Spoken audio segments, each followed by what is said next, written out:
Ian Adams, who's the managing director at Evergreen Climate Innovations, is going to be talking to us next. Give a round of applause for Ian. Thank you.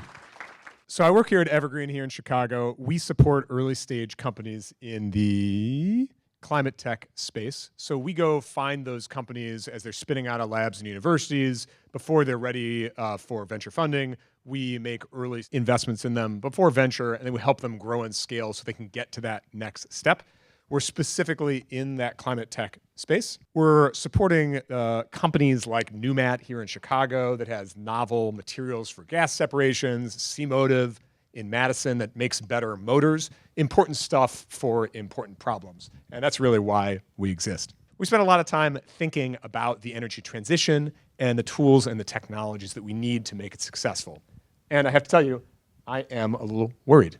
Some things are going well, though. You know, we're building a lot of clean energy. We're building a lot of renewables, wind, solar, batteries.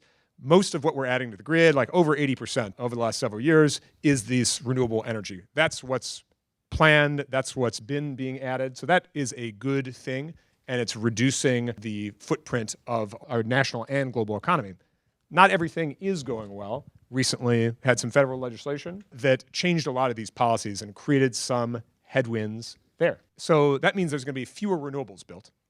And I think it's a bad thing because we're using more energy every year now, a lot quicker than we expected with more data center demand. It also means that there's just going to be less stuff built in general because it turns out that there is a 5 to 7 year wait for natural gas turbines because all the stuff that's been being built is wind and solar because that's what's cheapest. So you got this little pickle where we're using more energy.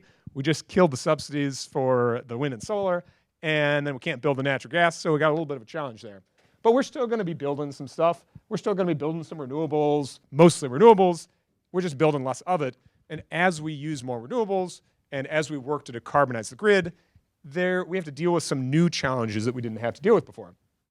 There's more variability with renewables than with traditional fossil fuel plants. There are some tools to deal with this. You can build transmission lines. Think of it like a really long extension cord from Arkansas because it's not sunny or cloudy at one point in the United States everywhere at the same time. You can use new AI tools to figure out when the clouds are going to come over the panels and plan accordingly. And then you can aggregate assets into what are called virtual power plants. So using rooftop solar and a vehicle, and if you have an electric vehicle in your garage, to help manage the load that way. We also have batteries. Batteries are great. They're in your phones, they're in your computers, they're in new electric vehicles. They're being added to the grid now. More batteries have been added to the grid in the last 18 months than in the last 18 years before that. Good news. They help. Very, very useful. But they're not good at everything. So those battery deployments are 3, 4, 5 hours. They'll go up to like 7 or 8 hours-ish. And they're not good for when it's cold for a week at a time. So they're a shorter duration. So we need more tools if we're going to decarbonize. I would argue that what we really need is long duration storage. That's precious. It's a valuable asset that can build more inventory into the system. But one of the things here, this is not a very developed sector yet. There's some new solutions. But I would argue we need new rules because it's not just the technology. The technology is relatively immature. That's scaling up. But people know how to make things. We'll figure that out. We've got rules in the way. We need market and policy reforms to enable these folks to be successful because right now there's some things really standing in the way. So some of these things are like basic. So right now, because the rules were written before you had these solutions, some of them just don't make any sense. So if you have an energy storage solution that lasts for a really long time, but it's not fully charged, it gets penalized if it's not fully charged, even if it has enough energy to do the thing it's being asked to do. Doesn't make a lot of sense. You can put policies in place to specifically say, we want not just storage on the grid, but we want long duration storage of 10 or 12 or 24 hours. That's happening in California and New York. There's some incentive systems in the United Kingdom, but this is like pretty bleeding edge stuff. The United Kingdom one hasn't even started yet. These are things that are just happening now. And then you can reward longer durations. So on most grids, including where we live today, if your battery runs for less than 4 hours, you get like sort of what's called linearly derated, which means you get penalized if it's shorter, but you don't get incentivized to be longer. Even though we know we're going to need to get longer. And then one of the things that goes with that is thinking seasonally. Right now in Chicago, we have a summer peak. So we use the most electricity on like a day on the afternoon in August when it's hot out and everyone's running their AC. Over time, with more renewables and with more electrification, that'll shift to the winter.